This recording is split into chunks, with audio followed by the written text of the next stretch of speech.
I think anxiety is what drives family violence. I think it's what drives crime and drives gang membership. It makes people vote in idiots as leaders of country.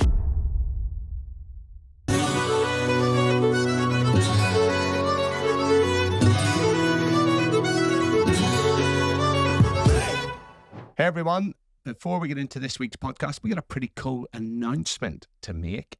You are now able to connect with us. We have a pretty cool little widget that's on the website. Just go to paultaylor.biz/podcast.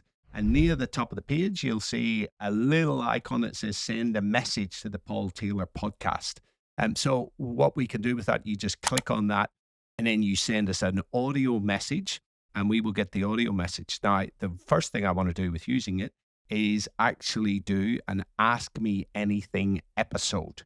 So all you got to do if you got a question that you want me to cover is just go to paultaylor.biz/podcast, hit on start the recording, and then send us a message about what you would like me to talk about in the Ask Me Anything and leave your name. We will call it out on the show. I'll get that all put together. And the other thing you can do is just leave us a message about what you like about the podcast, what you don't like about the podcast. Did I talk too much? All of that sort of stuff. And just give us some feedback. And we will use that to continuously improve. So looking forward to hearing from you. Now, on with the podcast. Steve Biddulph, welcome to the podcast. Hello, Paul, and hello to everybody listening as well. It is very nice, and you probably won't like this, but just hear a bona fide legend of psychology being on the podcast. I mean, you are an author of some amazing books, one of which I've got right here. And we were just saying beforehand, that's a very old version of your classic Raising Boys. I think you've sold more than 6 million books. Yes, it's been astonishing, but I've been around for a long time, Paul. That goes back, we're talking 40 years that I've been doing it, so it's a slow burn. And what was the driver to start writing books? My first psychologist job, I had probably like you, lots of different jobs as a young guy looking for a direction in life. But my first job as a psychologist was in a family therapy clinic, which was probably the first in Australia where we saw the whole family instead of just the kid. And so people used to take their child to be seen by the psychologist, and as if that was like getting your car serviced. And my boss was a pediatrician, and he said, no, we're going to see the whole family. And it was wonderful. And we had hundreds and hundreds. And it was in a country town called Launceston, which was a working class, in those days, a mill town. Everyone worked at the mill. And so it was a tough place. And what I quickly saw was that, in particular, the dads loved their kids, but they just had such negative ways of raising them, belting them, telling them they were no good. And I'd grown up in Yorkshire, which I thought was the world capital of negative parenting. It's not now, but but I'm sure it was the same in Ireland. And yeah, it was, and Dad was the disciplinarian. Yeah, right? and what I realized was that they were doing their best, and they loved their kids, and it was just there was a rolling tragedy to see that one generation destroying the next, basically. And so I thought, no good just sitting in a clinic waiting for people to show up. I've got to start writing this down, getting the word out. And so my first book was called The Secret of Happy Children. And it was just saying, you don't have to belt kids or tell them they're no good. There's better ways to get them to cooperate. And to our surprise, it did well everywhere because it was the first parenting book that had cartoons in it and stories. And, it was a good read. But it sold 1 million copies in Germany because young German parents were really wanting, a whole different way of doing life. And they were hippies now, and they wanted to love their kids, and they didn't want to go back to the authoritarian, what had happened to their country from authoritarianism. So that got things started. And so then I realized, well, you can help people with books, because people would be stopping me in the street and saying, like you'd said yourself, it helped. And so I realized that I still wanted to be a psychologist, but I didn't want to sit in a clinic. And so I would get out on the road and get the message out. And write easily read books about what I saw was the main problems, and then The next big problem, of course, was boys. A baby boy, I sometimes draw a picture of a baby boy and a baby girl lying in hospital together, wrapped up. You can't even see what they are. And I said, but the baby on the left has got three times the chance of dying before they're 21. 19, yeah, I see her face shocked with that. Wow. 19 times the chances of ending up in prison, 3 times the chance of committing suicide, and 3 times the chance of drug addiction. There's this massive risk factor that just goes with being a boy, and that we had to do something about that. And I talked to mums and said, what went through you when they first said to you, it's a boy? When the baby comes out, in those days they didn't have scans, they hand you this baby and they say it's a boy. What actually happens inside you? And most of them said there was kind of like, oh, a boy, oh crap, I'm happy, but there's this little clench in my gut as well of, because there's danger. A boy's life has danger. I'd be frightened for him. And we thought that's no good. We have to change that. We want to get to the point where people say, wow, it's a boy. How sweet, how wonderful that it's a son. And so the world clearly needed more good men. And for mums to not be afraid of boys and to understand their differences and give them a really clear map. I'm really big on having a map. This is what happens at 4. This is what happens at 7. And so, all 14-year-olds are hopeless. Don't. Have you been sitting in our house, have you? Because Oscar's now 14. Don't panic. It will pass. Yeah, that's the story with that one, Paul. Yeah. It's really interesting, actually, on that, because Oscar, my little guy, is now 14. He's not actually hopeless. He's actually a really good kid. I think we brought him up on a diet of Stoic philosophy, which has helped. But what I've noticed, particularly in the last 6 months, so he's always been into his sport and loved exercising with me. But in the last 6 months, he no longer wants to train with me. He wants to go to the gym by himself and train with his mate, and he's creating his own training programs and stuff like that. And he's kind of got into a bit of the bodybuilding type training. And I was initially pushing back and going, mate, you're a sports guy. You need to be doing sports specific stuff. But I just thought the other day, I need to let him go. I need to let him find his own path here. He's in that where he's trying to find his own path. There's all those dopaminergic neurons going off in the brain, and I just need to give him a chunk of autonomy right here. That's such a relief to hear that you've understood that, Paul, because what we say in Raising Boys is, 6 to 14 is the dad's time, and 14 to 21, they're driven to look wider. Dad never has all the ingredients for the man that they're going to become. And so they have this strong drive to bring in hopefully other terrific male mentors to build their own kind of man. And if you were a controlling dad, or it was like a big ego thing with you, no, I'm going to manage your sport, or I'm going to manage your career, it's always a recipe for disaster because it goes against their nature. Yeah, interesting. Yeah, and so you've built the foundation, and now there's the time for easing back and letting them just weave their own way, and just be there to pick them up when there's a disaster, right? Yes. You don't disappear, and I mean, their mum doesn't disappear when they're 6 either. You're right in there, but it's just this openness that, of course, choose your sport, choose your training. It's brilliant plan.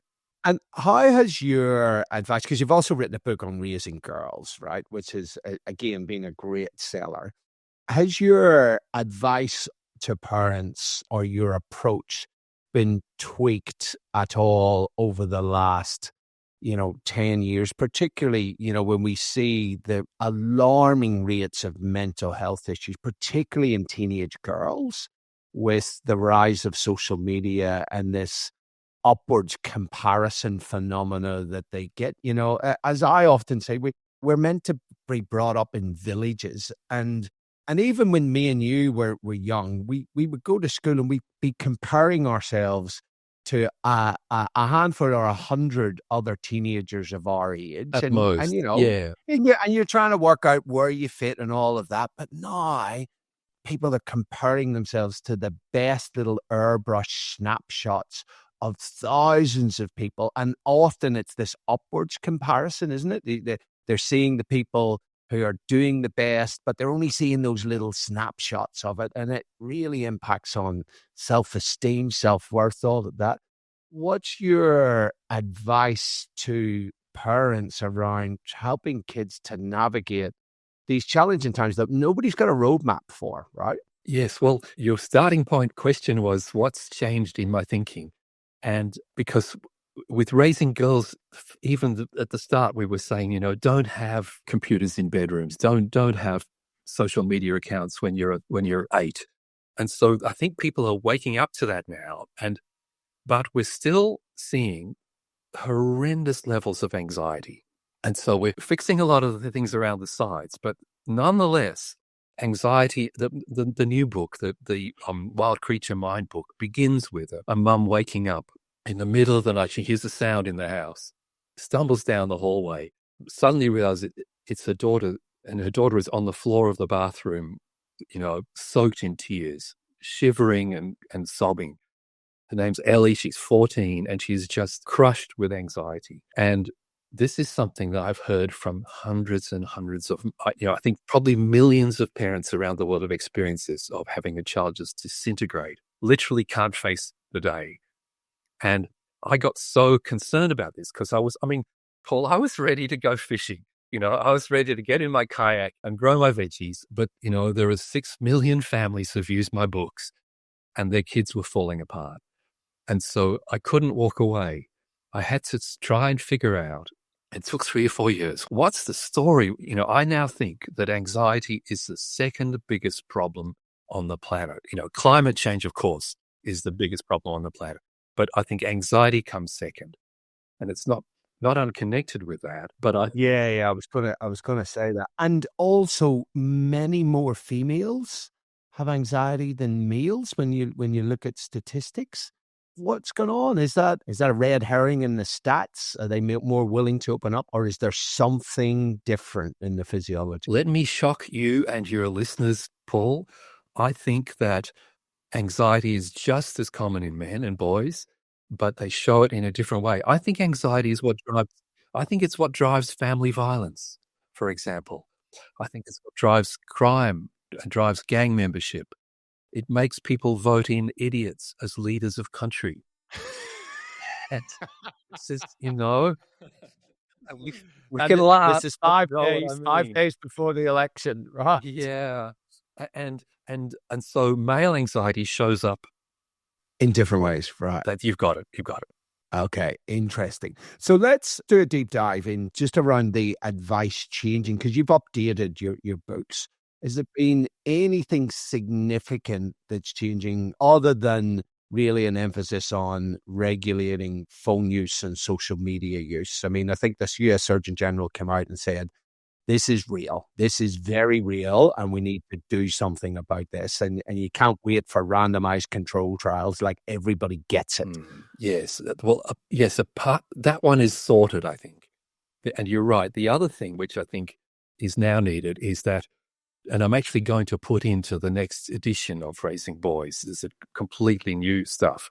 And what that is that we have to very specifically and explicitly teach them about how to treat women. And my take on this, Paul, is because I think what's happened, there's a lot being said about this, the whole toxic masculinity business. But I've moved past that. I think that when you boil that all down, in terms of a method of change, all that people are doing is what I call sanctimonious finger wagging. Yes. I'm so glad you said it, because I think it's been well intentioned, but it's just not helpful, because then boys are just confused, right? Like, do I not be masculine at all? What is it? Is there any good masculinity? I don't think that's, I think you're right. You need to talk about ethics and how to treat people and just get rid of this inflammatory language. Yes. And I think part of the problem is that which was what we'd always been on about, and you're very strong on, Paul, I know, is that we have to put good men in the lives of children. And that does not mean having some guy show up at your high school and give a speech. The whole consent movement now is, someone will come to your school, they'll give the boys a lecture, which again, it's finger wagging. It has to be that we get the men in the school sitting in small groups with the kids. We bring a lot more of the dads into the school, and schools are doing this. Some schools are doing this, and they talk about, you can exploit women and you can trash talk women. By the age of 30, all women will hate you. It's a losing path. And there'll be girls that'll have sex with you, and they'll think you're cool, and it'll last for about 2 or 3 years. Women will wake up to you. If you treat people as objects, you're a creep. And women recognize a creep when they see one. And so you have a choice in the way you talk about girls and think about girls and the way you behave around them. Are you going to be a loser and a creep? Or are you going to be someone who is actually experiences the amazingness of being loved and befriended and have the warmth and respect of women in your life? And there's a very clear fork in the road.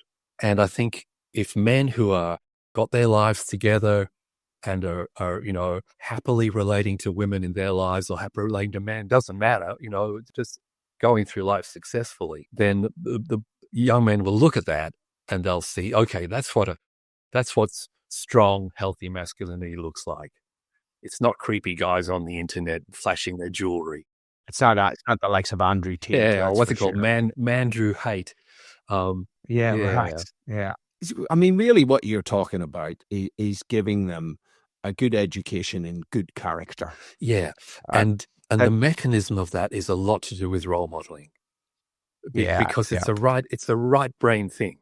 There's a way that a good man stands and a way that he listens to you and a way that, and you can tell if you're with someone, this is what I've been writing about in the news things, that our right brain reads other people. If someone cares about you, they settle when if you're a teenage boy, and there's a man who's teaching you or guiding you, you can tell whether he's attentive, or whether he listens to your point of view, whether he hears out, your views, whether he even has time for you or not. The big public schools around Australia, I talk to the school principals, they say these fathers are hopeless. They manage their kid, they pay for their kid, they hardly ever see their kid. I was working in one of the big public schools and they said, look, Uber cars come to pick these kids up to take them home. The schools are asking, can they stay in the boarding school when the family only lives 3 blocks away? There's this broken tradition of fathering in the upper class corporate sector. If you want to have a good childhood, you should be neither rich or poor, because you want to. You know what? I love that. I saw some research in the United States that the mental health of children, and particularly teenagers, is often inversely proportional to the wealth of the family as it gets to the higher levels, because it's basically absent parents, often absent dad, but sometimes both parents working really hard and outsourcing the upbringing of children. And I think it's becoming a real issue. I mean, there's obviously nuance under this conversation, right? There's all of this. We need to get women in equal leadership positions into the workplace. Equality of pay obviously is a no-brainer. But when we do get that, there's so many families where both parents are working really, really hard and doing very long hours. And I'm not talking here about the families that are low socioeconomic status that have to do that to put bread on the table. I'm talking about high-powered people. We're both working in high-powered jobs, earning shitloads of money, having a bucket load of material stuff, but outsourcing the upbringing of their kids. And basically, all your kids want is time with you, really, as they're growing up, isn't it? We need, in raising boys, right from the very first edition, we were saying, if you work a 50-hour week, 55, 60-hour week, you will fail as a father. And it shook Australia. That was headlines. It was all over the place in magazine articles, and we turned around a sector of that. Very many dads, there were corporate dads going to fathering seminars and learning, that you can be different to because we base it on our own dad. Our picture of what a dad looks like is, if that's a walking wallet, then we just think that's our job. And what I think I turned around. You see people walking, you see men pushing prams now.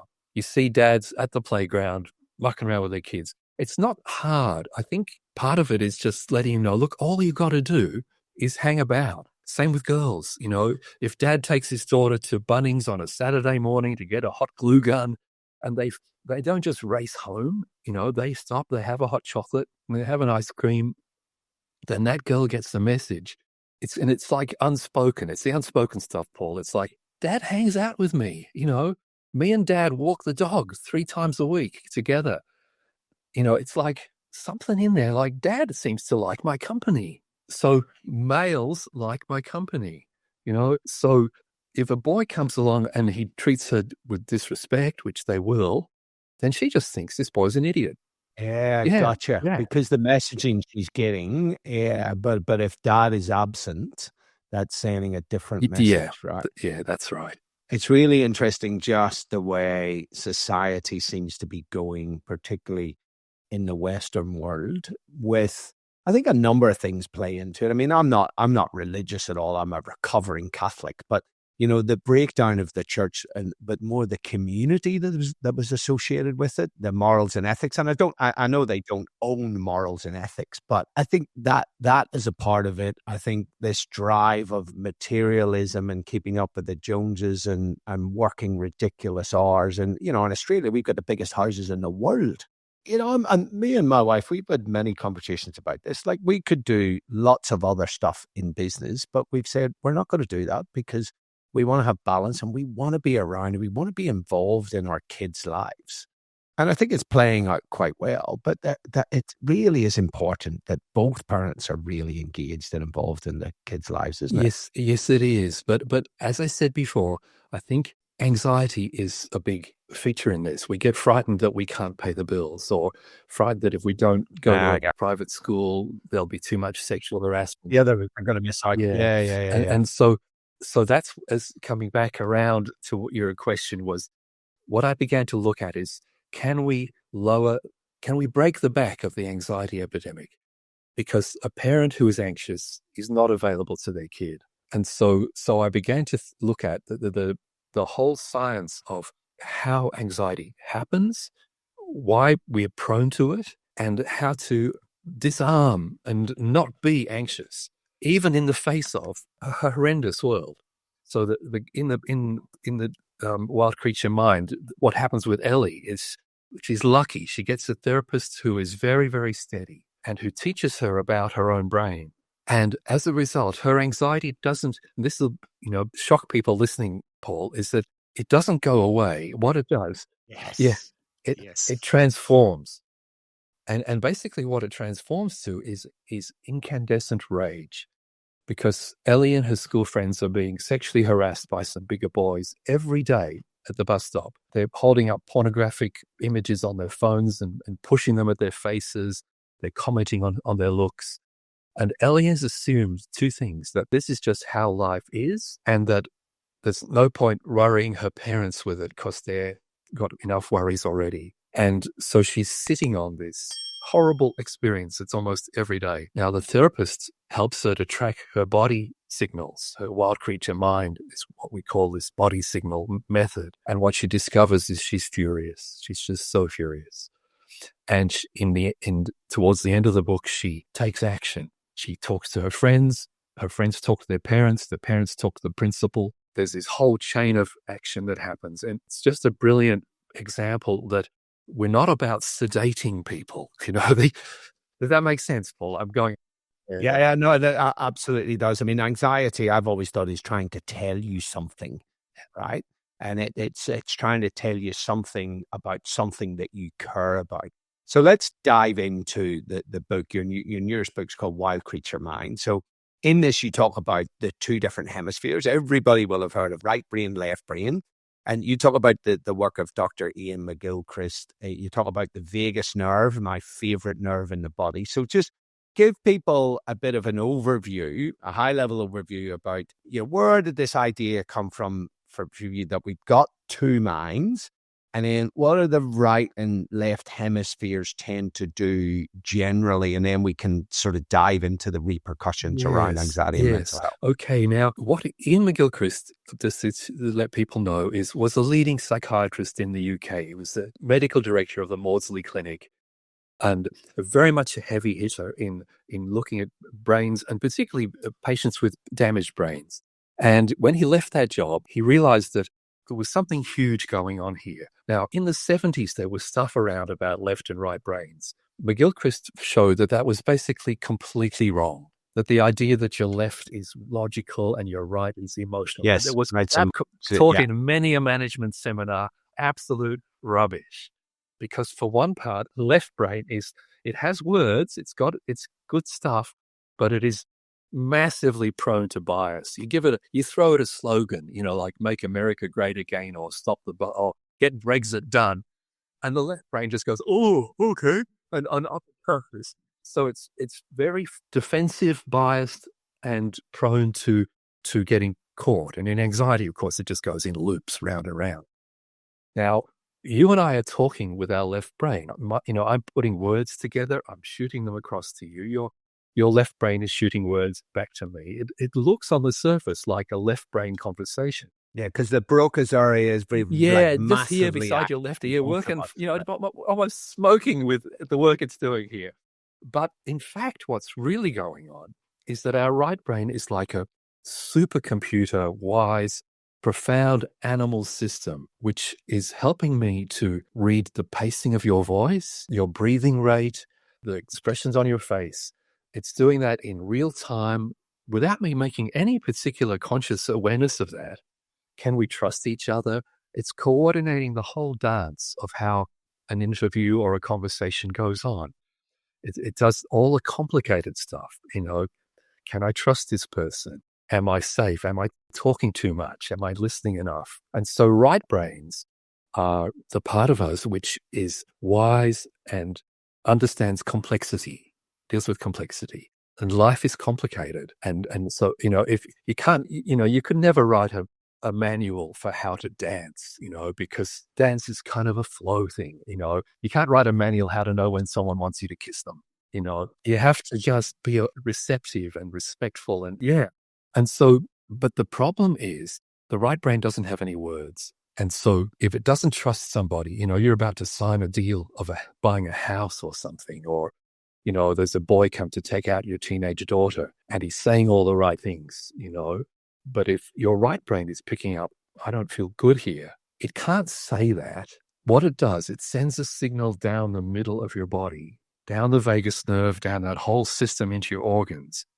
And it gives you a little kind of twinge somewhere, or a little kind of sort of the gut feeling. It can be a throat feeling. It can be a bowel feeling, heart feeling. And everyone listening right now to this podcast is having reactions in their body. If you're watching this or listening to this, you'll be feeling, is this exciting, or is it rubbish, or is it a little bit unsettling? That's a physical sensation. And if we learn, and what indigenous people would do, or any animal, a panther or a bear or an eagle, constantly reads that, senses what's my next move, what's the way to go. And it's a brilliant way to guide you through your day. And we ignored it for hundreds of years. And what McGilchrist says, we became a left-brain society. We treat each other like objects. We treat the world like a big mine and so on. To be consumed. Right. So this kind of gets into the whole neurovisceral integration theory, right? And it was a Bessel van der Kolk, Body Keeps the Score. So, which I have bought, actually. I think it's there behind. I haven't actually read it yet. But so is that all wrapped up in this idea of the wild creature brain? Is that encompasses all of this stuff? As always, Paul, my job is to make it simpler. You haven't read your Bessel van der Kolk book. It's on millions of shelves. the thing is that I think it's not as complicated. Can I give an example or a working thing of this? Because I want people to get something that they can use. It's always my vow in a podcast or any interview to try and give something you can take away. And I'm a naturally anxious person. I'm on the autism spectrum. I've been anxious for the first 70 years of my life. But I didn't want to keep doing that. And so when I started researching this stuff, I started trying putting it into practice. And so if I'm lying in bed at night, if I wake up in the night and I'm feeling anxious, which I used to do a lot because there was many in my family, lots of things, health problems, lots of things to worry about. I learned this sequence from Ian McGilchrist and from some other people using these methods, that the first thing to do is to say, okay, I'm feeling bad, recognize that. And there's a form of words that you use, which is really important. And it's a way that people used to sometimes talk in the past. They'd say, like in a Jane Austen book, people would say this. They'd say, oh, there's something in me that yearns for the sea. There's something in me that wants to give him a good smack in the mouth. It's saying it's not all of me. You understand? It's not all of me. I really like where you're going here. To continue, and I'll jump in and talk about why. And so what I would do is I'm in bed. I think, okay, not I am anxious, because that is sort of so all-consuming. But okay, there's something in me that's anxious, and because it's 2 a.m, I'm not in great shape mentally, clarity-wise, but I can manage this. There's something in me that's anxious. Where is it? Because every bad state we experience it's located somewhere. And so you go down in your body and you look for it. And sure enough, I'm feeling something in me is anxious, and it's around my tummy somewhere. And now straight away, what's happened by using those words is you've created a kind of a spaciousness. Part of you is noticing another part of you. So you've already sprung free from being trapped in it. Classic self-distancing, yes. Right? And then the next step is that you use words to try and describe the sensation. So you say, okay, it's kind of a clenching sensation, and you feel to see if that fits. Now, it never quite fits exactly, because as you pay attention to it, the body, and this is incredible the way our body and mind work, the sensation will begin to clarify. It's like, as you notice that wild creature, it'll come out of the bushes a little bit. And so it'll say, oh, actually, I thought it was swirling, but it's more of a kind of a clenching. And so you try out the word clenching. And what's happening in neurological terms is your left brain is talking to your right. You're using language to kind of respectfully check in with the signals coming from your right brain. And your right brain seems to kind of appreciate that. It's like you're relating more constructively to your own self. And so generally what happens in my patients is that they experience that it shifts, and it'll go one or two ways. Either it'll just dissolve because you've noticed it, you've got the message, and your body is saying, thank you for noticing. You're in bed now. There's no danger. You can fall asleep. Or else what sometimes happens, if it's a strong feeling, sometimes it'll have an upward movement. And so it'll come, oh, it's coming up around my heart now. Okay, just notice that. What is it in the heart? It's kind of a fullness in my heart.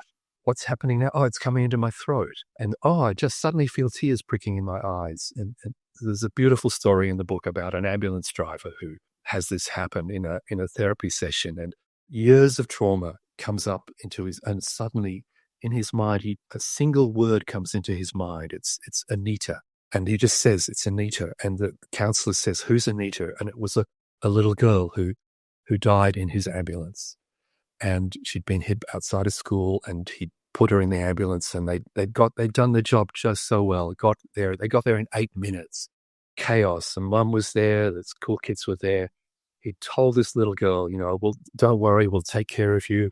But her injuries were too huge, and she didn't survive. And he'd had dozens and dozens of incidents in his job. Any one of those could have been kind of the one. But his wild creature mind, that right hemisphere, feeds straight into the hippocampus. It can track all your memories. It sorts them, brings them to the fore. Anita was the one that had got to him. But he'd never known that before. And so once he and the therapist knew what it was about forgiveness. It was about, sometimes you can't help someone even though you'd promised you would. And I can feel myself tearing up just even remembering that, Paul. It's so huge, but our bodies are so wise. And if we use these body tools, we can get all the way back from down here into the right hemisphere, into the memories, whereas our left brain would have been going, we could have been a 30, 50, 100 counseling sessions going round and round and round. Cognitive behavior therapists telling us, don't be silly, nothing wrong. We're now realizing that some of those old methods are just so disrespectful of the gravity and the depth. And so people like me and Bessel van der Kolk and all over the world, people are saying, use the body, use the right hemisphere.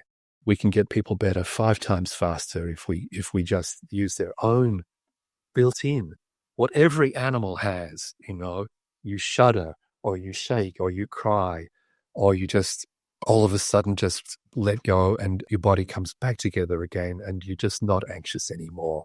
We can break this problem.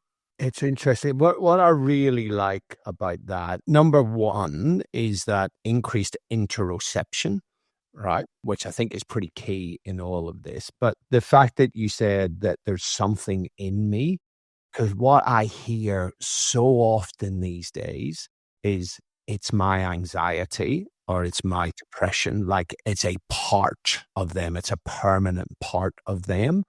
And I think that's really not helpful because people then, they're actually part of their whole self-concept gets wrapped up in this stuff. Whereas you're just like, there's something in me right now. Yes. I mean, it has roots back into Buddhism and all kinds of traditions, but and even with, like, I'm interested in a course in getting less violence and aggression in the world and in families. And for a person who, when someone is angry, they generally completely just flood with that.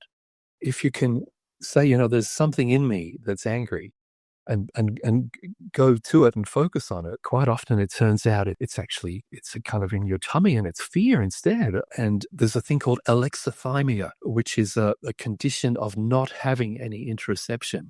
And about in Wild Creature Mind, in the book, 9 out of 10 people get it. By the time they've got through the book, we've come at it so many different ways that they can read their body really well. That was how we structured the book.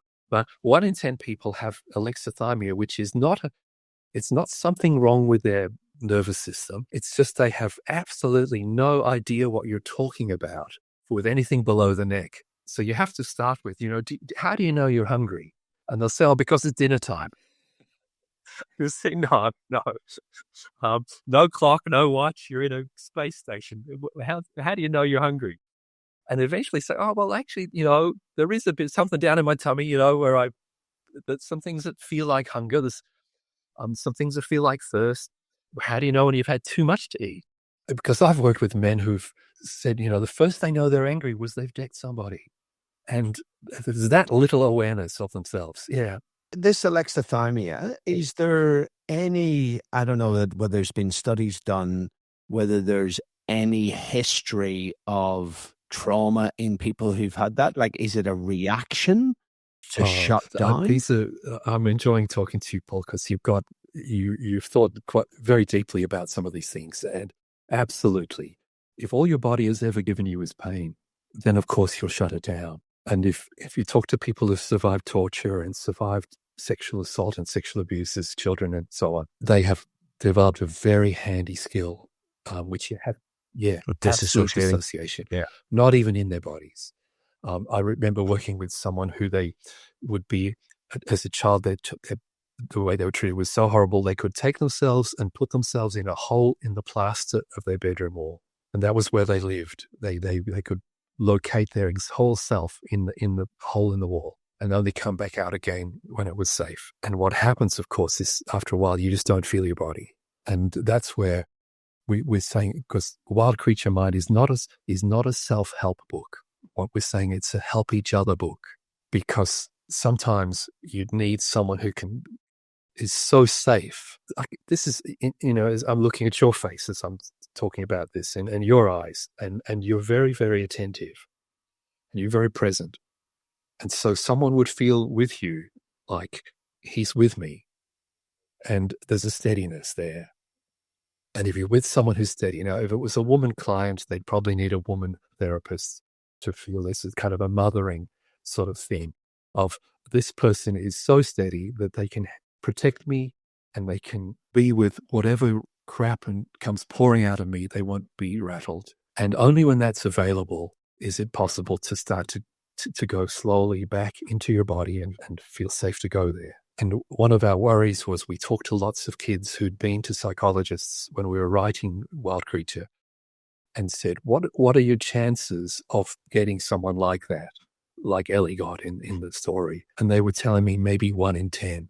Yeah, this is massive. There's a lady, a psychologist at Harvard, she's written a book called Dopamine Nation, and she said she's become very critical of mainstream psychology and psychiatry that's become so tick boxy that she found herself sitting in with patients and they're talking and she's going, which of the boxes in the DSM do I put this person in? And then she realized she'd lost all the skill of the therapist, which is about connection, right? That, the warmth of the relationship, as you will know, is the biggest thing in the success of not only therapy, but medical interventions as well. That's exactly right. And you can't teach that in a university training. It's a bit of a difficulty. I mean, today you can train as a psychologist in online courses. And so we've lost the plot here. And so somehow we've got to get back to the providing people who have got the basic humanity, the time, the presence, the calmness to really hold these kids. And it's because it's hard to get to a therapist. And when you get there, you don't want it to not work. A half of all men who go for counseling never return after their first session. So men are a whole different, problem again. Different beast. Interesting experience. I'm going to get your opinion on this, right? You may or may not have an opinion, but I have done now 4 different sessions of breath work, right? Because I'm interested in breath work. So a number of years ago, I did a session with a guy called Dan Brule, who's a very famous breathing coach, taught Tony Robbins how to breathe. And it was a full day session. And the last hour, we did something called holotropic breathing, right? Which is this deep breath, rhythmic, cyclical, big breaths in and out. And there's lots of music going on, but this continuous deep breathing for 40, 50 minutes. And I've recently done a couple of sessions down here in the Mornings Peninsula with a great guy called Barney. And in all of those sessions, there have been people who have had emotional breakthroughs, like significant emotional breakthroughs. And I'm just wondering for me, as you're talking, there's a way of, through the vagus nerve, then facilitating that connection in with their body. But there's been so many people in those 3 or 4 sessions that have actually come out and said, I remember this thing, or tears were streaming down my face. There was some woman remembered her childbirth, but there were people talking about how they felt really healed and open and self-aware. Any idea what could be going on? Because I find it fascinating. I mean, I'm very lucky. I don't have any past issues or stuff like that. So I've just been in the breathing for being in the breathing. Any idea what would be going on here? I'm going to do a kind of a U-turn here and shock you, Paul, again, because I would have real concerns about that. And they're along the lines of, yes, of course, you can get people having traumatic memories come up through doing forced breathing exercises. The real issue is the integration of those and the pacing and the sequencing of what comes first and what you heal in which order. And so I regard, there are some fantastic breathwork practitioners and there are an awful lot of undertrained, ill-equipped ones because it's a very Byron Bay kind of a thing. We had a workshop. People were crying all over the show. Yes. Yeah. No. But it's different to the Wim Hof type stuff, which I've seen a lot of. And the ones that I've been in have been very skilled and interesting the way they set the whole thing up as well and talk people through the experience. I thought was very, very good. But sorry, so do you think that there is then that is creating that connection, that body-brain connection? What do you think's going on there that people will just open up so much through breathing? I mean, you're right in the sense that you can get emotions happening. You can get memories coming to the surface. It's just that I just want to put on the record a cautionary note. Yeah, sure. Because it's in a group. Yeah. It's unpredictable. There's a time limit to how much, are you going to be there for that person for the next 2 years if they need that? And I would rather respect the brain's own sequencing of what it surfaces and when, in terms of the safety that, when people feel safe, then things will come. I'd rather do that than kind of dynamite the roadblocks. And so it's the nuclear approach. Yes. And so I've been a psychologist for more than 45 years. I have a strong sense of ethical responsibility, and that's what I would bring to this conversation. So we're not encouraging people to go out and do those things. I was just so fascinated by what was actually happening with these people that I'm like, what is going on? Like, I mean, that's got to be some sort of vagus nerve integration or whatever. I'm just at a loss to explain it from a physiological. That's the way I look at it, through that physiological lens, right? And maybe that's a very limited lens. I mean, Bessel van der Kolk is totally, and the whole somatic psychotherapy movement is really blossoming. And because, yes, your body does hold on to memories. We tell the story of Peter Levine in the book, who was in a car crash and his arm was just kind of going like that because the windscreen of the car was coming at him. And he's lying on the ground, going like that because his arm had remembered what it to do at the time. It's amazing stuff. Yes. There is so much that we still do not know. And now you talk in your book about the difference between the felt self and feeling. Give us a bit of an idea around this. It's like the progression we've made as a culture in my lifetime, from feelings were seen as something wrong with you.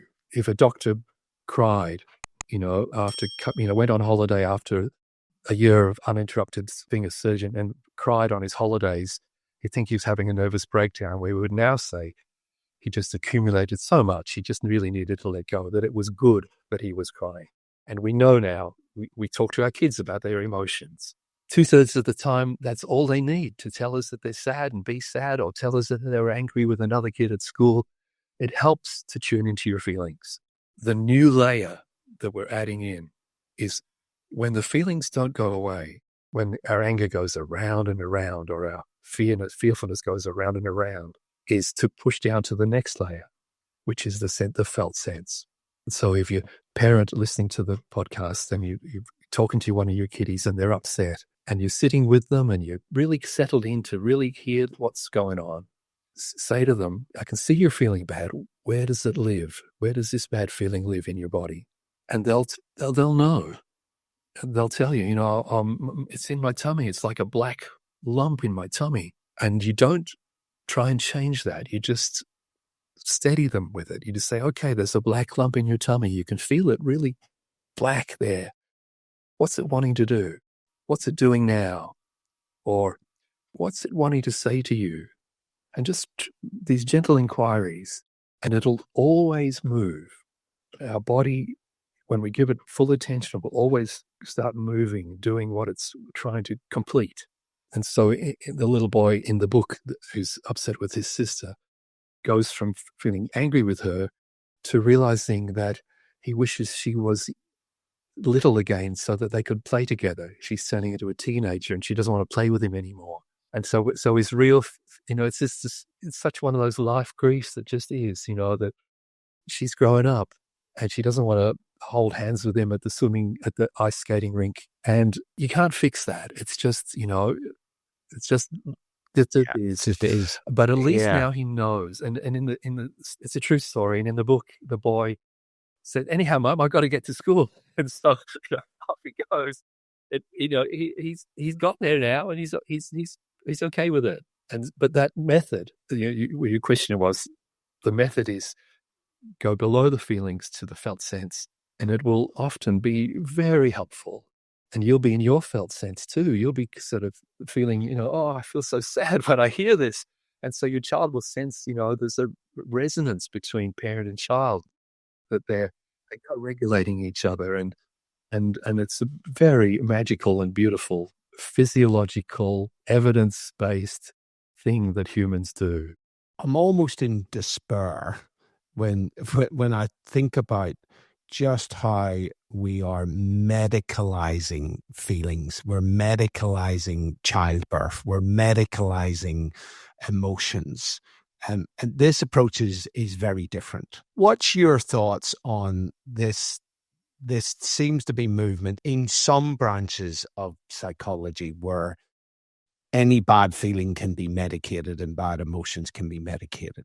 And then people wanting to get rid, right? To get rid of bad feelings, to get rid of emotions, to get rid of anxiety. We're kind of coming back to the stuff at the start. This has a long tail, Paul, because when I was 17, my mum was going through menopause, and she found me really hard work, and I found her really hard work. And she went to the doctors and was prescribed a Valium variant of Valium. And she and I looked it up, what had been prescribed, because we were mates as well as antagonists half the time. And we found that Valium was 1969 or something, was the most prescribed drug in the Western world. It was like this lid on feminism. It's like, let's just medicate the massive unhappiness of the whole female gender. We got the women's movement, and people got really pissed at the life that was being put onto women. And my mum benefited from that. My sister and her generation, I've got daughters and granddaughters, and that changed. But it still has the drug companies, they don't quit. There's a lot of money in drugs. They'll keep coming back, they'll be advertising to the doctors, anxious kids coming in, haven't got time to see them. 12 months waiting list, you put them on this. And I'm not saying there isn't a part for this, but it's a thing to buy you some time. Use that time, get into counseling, have a look at what your body's doing, because your body is not your enemy. It's not something you have to deaden or dull. It's something you have to set free. Yeah. The title of the book originally was Make Friends with Your Wild Creature Mind. And they told me that was too long, but that's the message: is whatever's happening, something inside you, be patient and attentive and give it some space, and it will always have something to tell you. And sometimes it'll be a life-changing, transforming thing, and you'll never look back. There seems to me to be benefits here, not just for people who are struggling with mental health and emotions, but for all people. I think we, as you say, we become very detached. I mean, I've had experience in the Amazon jungle with Matses Indian tribes, and they think very differently than we do. They are so much more in touch with their bodies and in touch with nature in general. And I think that, we look at the Aboriginals and, the longest community here in the world in the Aboriginal Australians, who are much more in touch with both their body and their nature. So I presume that the techniques and the stories in your book are applicable for everybody who just wants to get a better sense of what it is to be human, and not just people who are struggling. I don't think anyone has read the book with as much perception of totality of it, Paul, because we put it as a range of, it's like a spectrum. It starts off with just plain first aid. You're anxious. How can you get through the night? Then it goes to, okay, there's damage rough things have happened to you in the past. How can you start to unpack those and heal those? But the third step is, this is a different way of being in the world. And McGilchrist says this. He says, a healthy person is in their right hemisphere 80% of the time. You know, Indigenous people, they walk through the forest. They're not running through their shopping list. No. It's like open. The feeling of being, and for people watching and listening, you know you're in your right hemisphere because it feels open. It's like a soft, open awareness. And this is what I'm slowly learning, is to be talking to you or being in my family or going about my life, but I'm aware of my body all the time and can feel the softness of my tummy. I can feel my shoulders settle and feel my breathing coming and going. And so it's a lovely kind of rich experience. And maybe I'm a bit slower. You know, I'll sometimes often say, look, I just need to have a bit of a sit with that a bit before I can answer that question. And you can see now I'm kind of just slowing down as I'm doing it. But it's a way of being that's actually very responsive. You know, those guys in the Amazon jungle, you know, if a twig snaps, you know, 100 meters to the right, they're registering that. Yeah. And they know about it. Yeah, absolutely. Well, walking through the jungle with those guys. Oh my God, what an experience it was. And as a result, they feel very comfortable in their own skin and part of nature, which if we don't solve being part of nature, we've only got another 50 years. It's as serious as that. Look, it's a fascinating conversation. I am aware of your time, Steve. Just so a couple of questions off topic, slightly off topic. How's your decade of farewell going? For people watching and listening, when I turned 70, it occurred to me, and he's giving me this kindly big grin, it occurred to me that it's not just another decade, it's the last decade of functionality anyway. And that got to make a difference.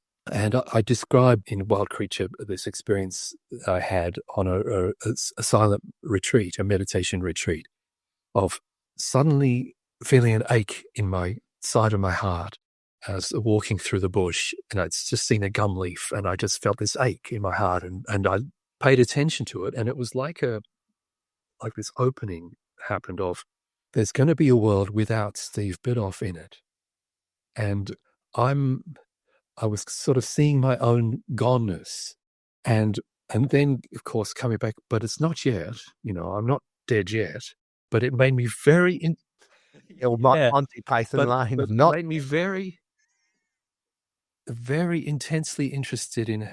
I don't mind being dead, but I very much care about what I do with the time remaining. Climate change comes first. You know, the kids that are going to live after we're gone are going to live in a hellscape unless we can change that. That's first. Second one is my friends and family. How can I love them and care for them to the very end? It was the complete reverse of, I'd better go on a cruise because I mightn't get the chance again. Or it was, you know, you will not see me on a golf course. I will certainly be, you know, enjoying the world and going slowly and happily appreciating my life in Tasmania.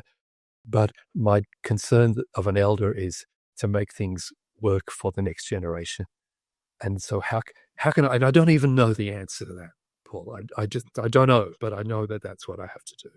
Yeah, look, I'll give you an opinion here. There's I don't know if you've read the book From Strength to Strength by Arthur C. Brooks. Absolute brilliant book, who talks about the first curve and the second curve of your life.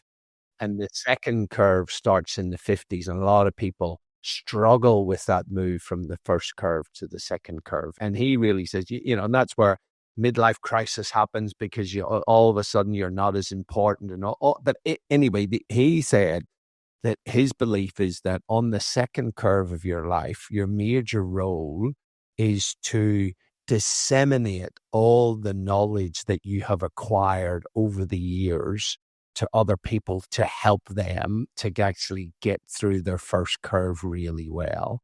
And I think you're a testament to that with your work that has touched millions of people, that has helped a huge amount of parents, including in our house, to help people through that first curve. So it is really just about, you know, doing the latest update. It's great that you've got a book out.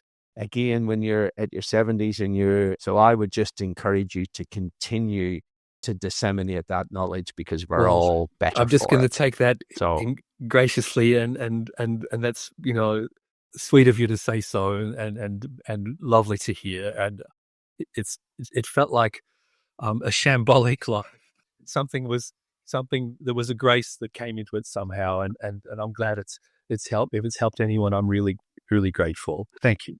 Bloody hell, has it helped anyone? It's helped so many people. So on behalf of the world in general, Steve, and particularly for parents, and now with your new book, on behalf of people with anxiety who are struggling, a heartfelt thank you. You're really welcome. Thank you.